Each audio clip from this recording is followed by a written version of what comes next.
news, Plateau State Governor declares 3 days of mourning for victims of school building collapse. 4 rescued as another building collapse in Abuja. And appeal court dismisses Labour Party's petition against Governor Diri of Bayelsa State.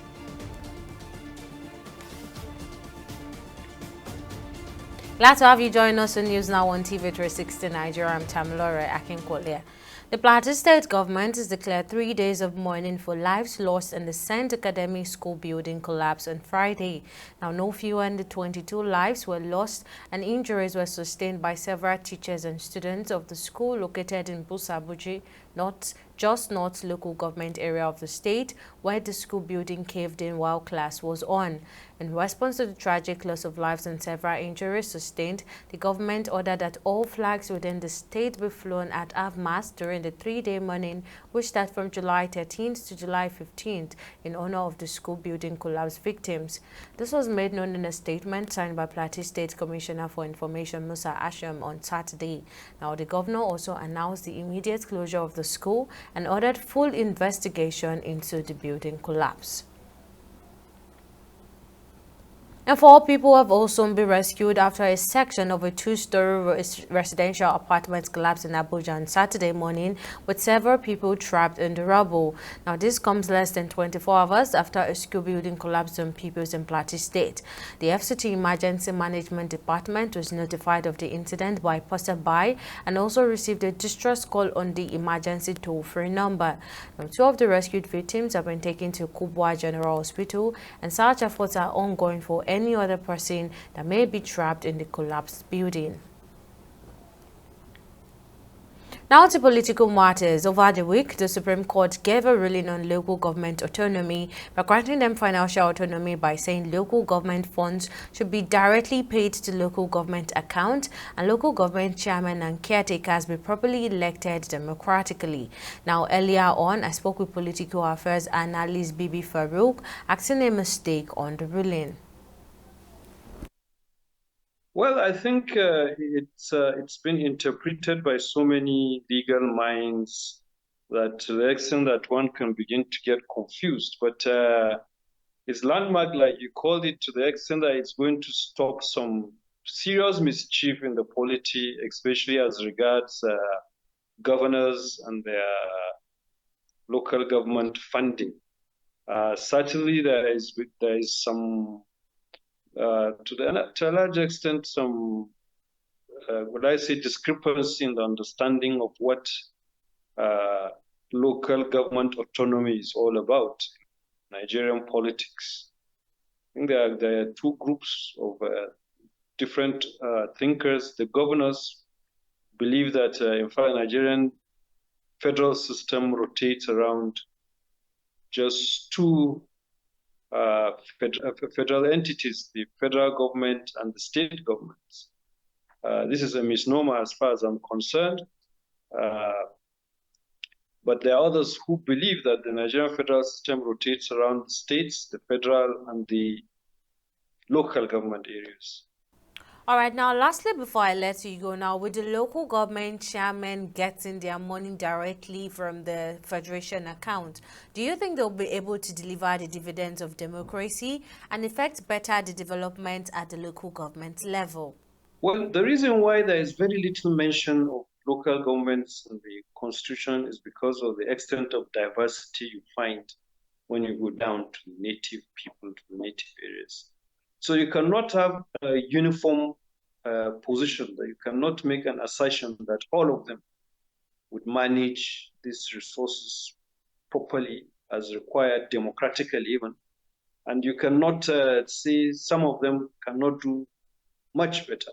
Because Nigeria, the history of Nigeria is such that it was coupled together from empires that had attained certain level of centralism in governance and maybe some perfection in governance, to those that were halfway. They had governance of traditional system, but was to a large extent checkmated by the people, so that centralism was not perfect. And then some other sections where there was certainly no central administrations, and the people there got together and decided on every issue. Uh, Human society is like that. And Nigerian uh, communities that formed Nigeria before independence were not in the same level of administrative competence or levels of administrative abilities and capacities. So it is possible that there are local government areas today where if you elect a chairman, his family can say it is our turn, or his clan can say it is our turn, or his church can say it's our turn, or his mosque can say it's our turn. And probably the bulk of the people in that local government would turn their eyes away and say, yes, we have always done turn by turn. One of the problems that legislatures have is communities insist that they must do turn by turn zone positions. So therefore, there is no continuation continuity in the National Assembly is difficult because of these ideas that are prominent in the local governments in some parts of the country. And that was political affairs analyst Bibi Farouk speaking on the local government financial autonomy granted by the Supreme Court. Now, President Bola Tinubu recently held a meeting with Governor of Gombe State Inuayaya at the presidential villa in Abuja. The discussions focused on critical issues affecting the state and the nation, particularly food security and economic development. Now, here is a detailed report on their meeting and the pressing issues discussed. In a crucial meeting held on Friday at the presidential villa in Abuja, President Bola Tinubu met with Governor Inuayaya of Gombe State to address several pressing issues impacting both the state and the nation. The discussions primarily revolved around food security and economic development, with Governor Yaya expressing optimism about the president's commitment to improving the economic situation and enhancing Nigeria's standing among developed nations.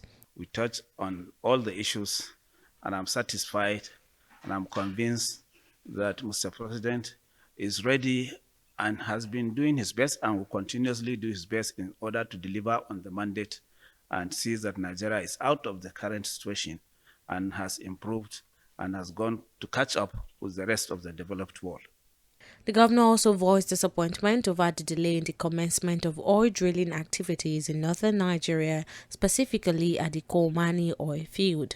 The 2,000 ton per day capacity fertilizer plant, which was supposed to take off since then, but because I think there are some issues with the NNPC and also the partners that they engage or the developers, those issues really have strangled operations to take off.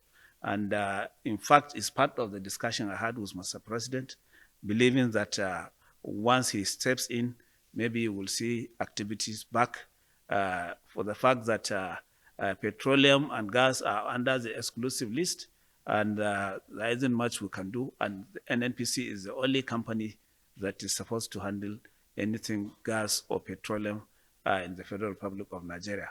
Governor Yaya also shared insight from his recent trip to Morocco aimed at deepening economic and diplomatic ties with Nigeria, particularly in livestock and crop production.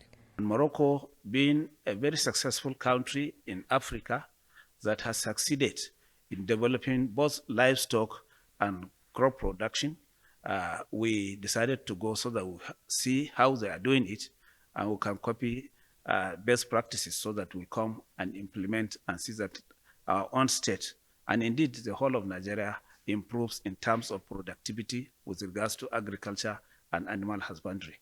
Addressing the issue of insecurity, Governor Yaya said that Gombe State has been relatively secured compared to other states in the region. We've been doing a lot in order to ensure that there is security for life and property in Gombe, and the security agencies have been very supportive in that regard.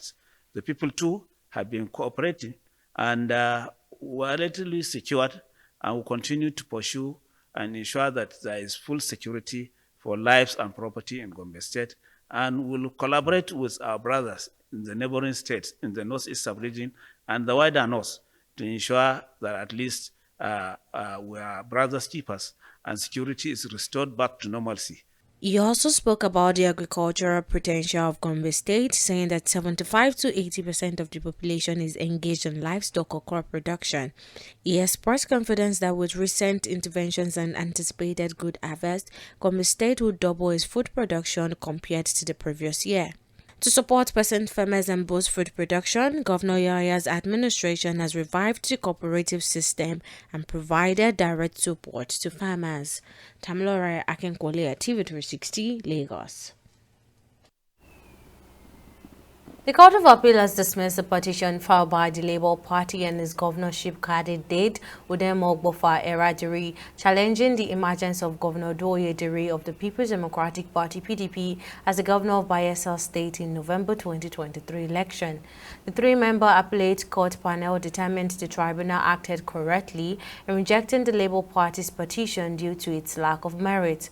The court determined that Eradiri and his group had not produced sufficient evidence to support their claims in their petition that Governor Doyediri and his deputy were unqualified and had fake certificates.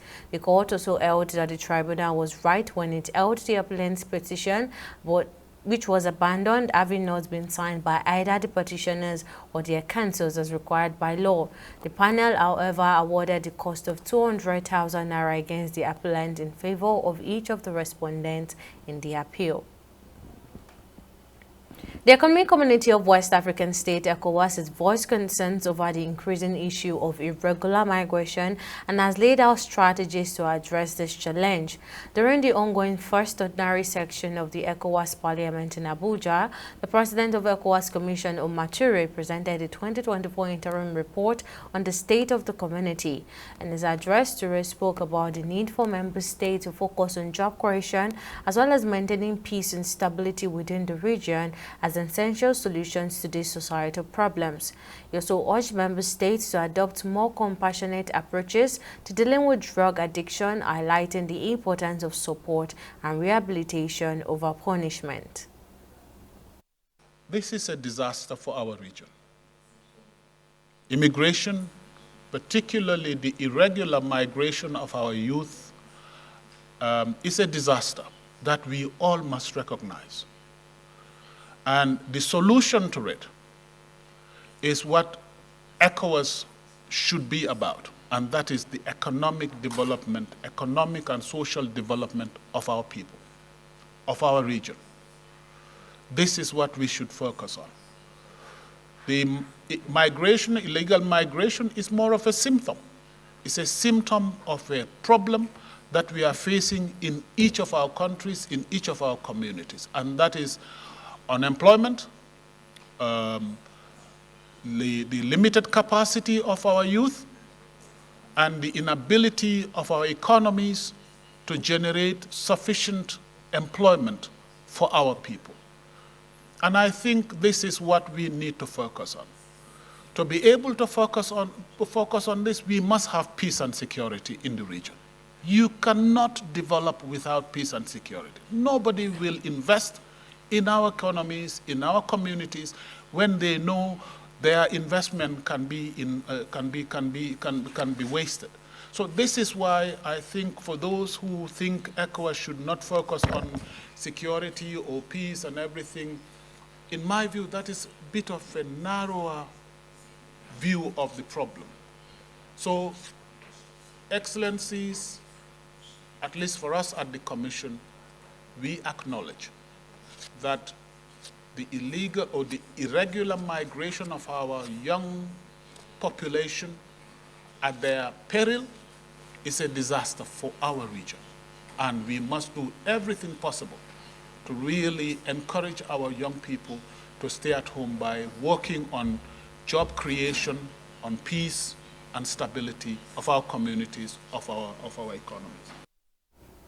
Over the years, world population has played a crucial role in raising awareness, advocating for reproductive rights, and encouraging policies and programs to support sustainable development and the well-being of all individuals. The day highlights the challenges and opportunity posed by population growth and the significance to raise awareness about global population challenges and the importance of population control measures. Now, in commemoration of this year's World Population Day tagged Leave No One Behind, Count Everyone, attention is drawn to the importance of investing in data collection to understand issues and tailor solutions to drive progress. Now, TV360's correspondent Faye Joseph files in this report. According to data by the United Nations, global population is growing at a rate of around 0.91% per year in 2024, up from 0.88% in 2023 and down from 0.98% in 2020 and 1.06% in 2019. The UN, however, says the most marginalized communities remain underrepresented in data, profoundly affecting their lives and well-being. Experts say this challenge results in unhealthy competition and conflict for resources, considering the environment's limited capacity.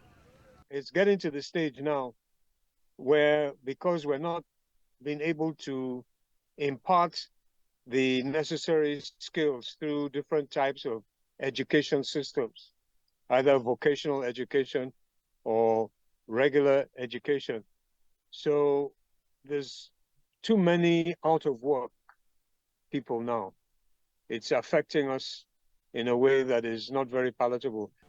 On the home front, Nigeria ranks 6th behind India, China, United States, Indonesia, Pakistan in the list of countries with largest population in 2024 by the UN's World Population Clock. The figure, which stands at 223,804,632, contradicts the figure disclosed by the federal government. Efforts to conduct another national census since the last head count in 2006 have been unsuccessful despite the huge funds allocated for the conduct of the exercise.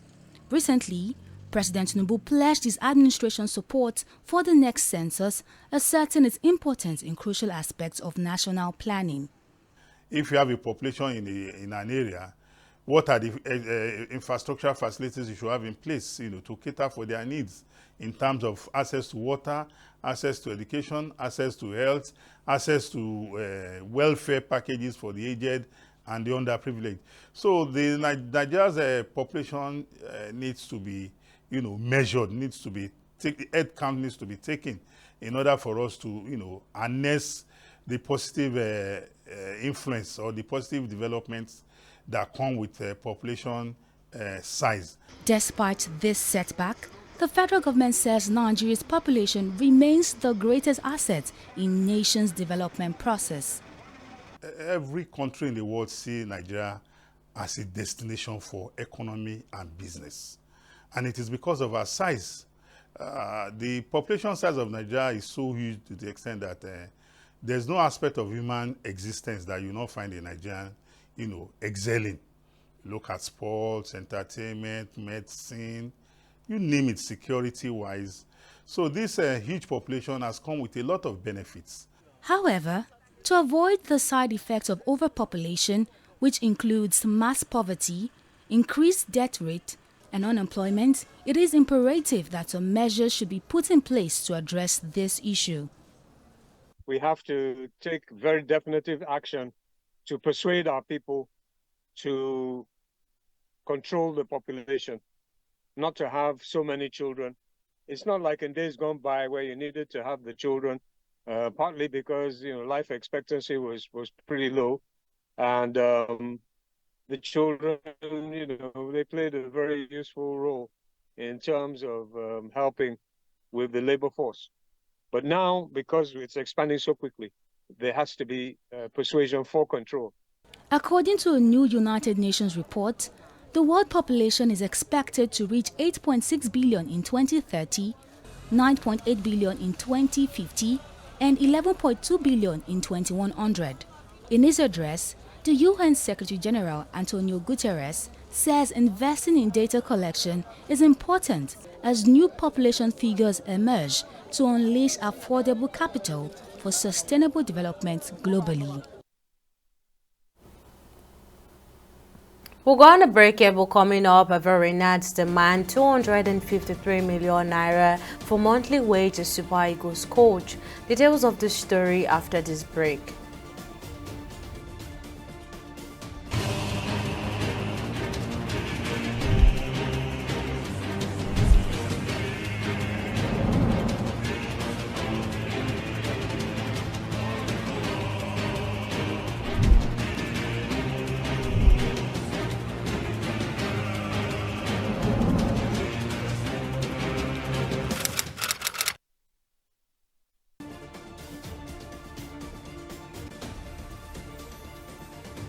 Welcome back. Now a quick recap of our headline stories. The Plateau State government has declared a 3-day mourning period from July 13 to July 15 in honor of the 22 lives lost and numerous injuries sustained and the Saint Academy School building collapse in Busa Buji, just north local government area. Flags across the state were flown at half-mast, and Governor Caleb Mutfwang also announced the immediate closure of the school and ordered a full investigation into the incident. We also told you that the Court of Appeal has dismissed the Labour Party's petition led by governorship candidate Udemo Gbomofa Eradiri challenging the election of Governor Doye Diri of the People's Democratic Party in Bayelsa State's November 2023 election.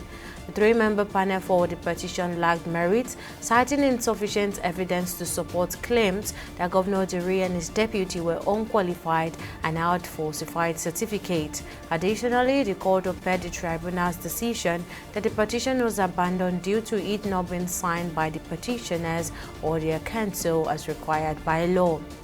Now, in case you missed any of our news bulletin or for more updates, you can catch us on Lime World TV and AVO TV or log on to our website on www.tv360nigeria.com.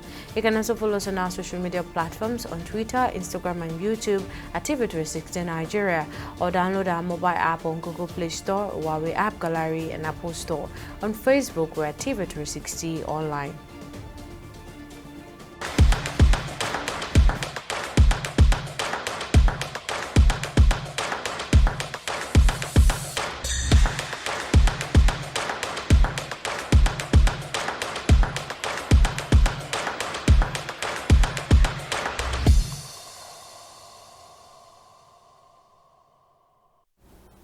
And on business, the Federal Executive Council (FEC) has approved a $21 million project to install meters at all 187 crude oil flow stations in Niger Delta. The Minister of Petroleum Resources, Eniken Lokwobiri, announced this at a media briefing in Abuja on Friday, saying that the initiative aims to ensure accurate accounting of the country's crude oil production under digital platforms. Lokwobiri also mentioned that part of this digital strategy includes implementing a system to track all crude oil vessels from their point of origin in Niger Delta to their final destination worldwide. The minister said that this project is meant to be completed in 6 months within 180 days. And the Federal Inland Revenue Service (FIRS) has rearranged Binance on a 4-count charge bordering on alleged tax evasion. Binance representative in Nigeria, Ayodele Omotilewa, was arraigned on Friday before Emeka Nwete, a judge at the Federal High Court in Abuja. Omotilewa pleaded not guilty to the 4 counts. In the amended charge filed on June 14, Binance Holding Limited is listed as a sole defendant. Now, after the plea by the Binance representative, Moses Ideo, counsel to IFRS, sought a date for the commencement of trial. The presiding judge subsequently fixed October 11 as the trial date.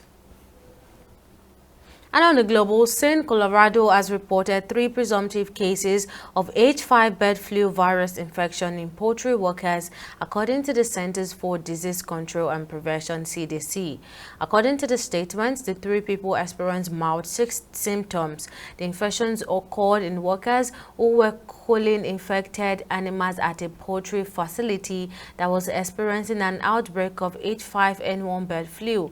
The symptoms included pink eye and common respiratory respiratory infection symptoms, and Colorado officials said. Now, they added that none of the people were hospitalized, and the CCD said it is sending a team to Colorado to support an investigation and that the risk to the general public remains low. Still on the global scene, a court in Ecuador has handed down prison sentences of 12 to 34 years to 5 people found guilty of conspiring to murder presidential candidate Fernando Villavicencio. Journalist turned politician Villavicencio was shot dead while leaving a rally in August 2023. The ruling on Friday, read out by one of the court's 3 judges, can be appealed by both the prosecution and the defense. And on sports, the NFF will face significant financial challenges in hiring Hervé Renard as the next coach of the Super Eagles due to his demand for a monthly salary of $180,000. A top official disclosed that the salary demand, equivalent to nearly 300 million naira, is a major obstacle in the negotiation and would be the highest ever paid to a coach, which the NFF cannot afford. Egypt has reportedly dangled a $1.9 million to Renard, while his name has also been brought into discussion as regards the new coach of the United States of America. Now, the 54-year-old coach has won the AFCON with Zambia and Cote d'Ivoire. And still on sport, the Confederation of Africa Football (CAF) has released the features of the 2025 Africa Cup of Nations qualifiers. The Super Eagles will start the qualifying campaign with a home game against neighbors Benin Republic. The Cheetahs are managed by former Super Eagles coach Kenneth Roy. The Super Eagles will then travel to Kigali for a match day 2 encounter with the Ambuva B of Rwanda. The Super Eagles will round up their qualifying campaigns with an away feature with Benin and home clash against Rwanda in November. The top 2 teams in the group will qualify for the AFCON 2025 finals, which will be hosted by Morocco. And that wraps up our bulletin on News Now. Many thanks for watching. I'm Tamilore Akinkwole.